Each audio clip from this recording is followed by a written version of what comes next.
అదే వారం అయితే కాలేజ్ అయిపోతుందిరా, కాలేజ్లో ప్లేస్మెంట్ రాలే, జాబ్ రాలే. సరే వాకిన్లో పోయి జాబ్ తెచ్చుకున్నామంటే మనకు అంత కమ్యూనికేషన్ స్కిల్స్ లేవు, ఏం కొత్త స్కిల్స్ లేవు. అరే నాకు డౌట్ రా, నేనంటే ఏదో ఒకటి తెచ్చుకుంటా జాబ్, ఓకే, మళ్ళీ ఇది ఎట్లా మాట్లాడడం రాదు ఇంగ్లీష్లా, ఇంత చిల్లెత్తున్నారు ఇంకా. నిజం చెప్పురా, ఏదో జాబ్ అప్లై చేసినావు కదా, మనకు అవసరం అంటావు రిప్లేస్మెంట్స్ అన్ని, జాబ్ చేయడం అవసరం అంటావు. నేను తప్పలేరా, పంపించిన ఒకదానికి తప్పలే, పంపించేసిన అనుకుంటున్నారా, అందుకే ఇంత చిల్లు ఉన్నావు. ఏం అమ్మ ఏం కానట్టే, ఏడా ప్లేస్ అయింది 8 మందిలకు పంపించిన, ఓకే 28 మందిలకు పంపినాం, అది 28 నంబర్స్ పంపినాం. బాగా తెలిసిన బాగా ఉన్నట్టున్నారు.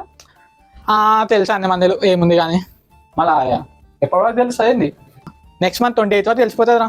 కరెక్ట్ 1 మంత్ ఉంది, 28 నెక్స్ట్ మంత్ 28 కరెక్ట్ 1 మంత్ ఉంది, కరెక్ట్ 1 మంత్ తెలిసిపోతా. అవునవును 28 వరకు తెలిసిపోతాయి. అవునా, సరే సరే సరే, మళ్ళీ ఫోన్ చేస్తాం మళ్ళీ, ఓకేనా? సరే కాల్ చేయి, ఓకే. 1 week later. హలో, ఏమైనా వచ్చింది ఇన్ఫర్మేషన్ ఏమన్నా?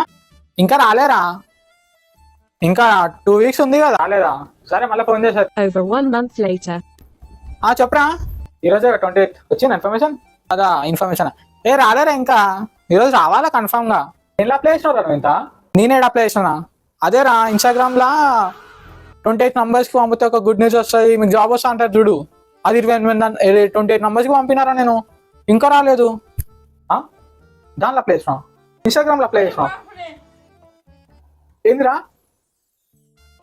28 నంబర్స్ పంపితే గుడ్ న్యూస్ వస్తా అని 28 నంబర్స్ పంపినాం అంతేనా? అవును రా, ఇన్స్టాగ్రామ్లోనే పంపినా. ఎందుకు రా ఇన్స్టాగ్రామ్లో పంపొద్దా? మరి దాంట్లో ఉంది కదా 28 నంబర్స్కి పంపితే గుడ్ న్యూస్ అని, అందుకే పంపినా.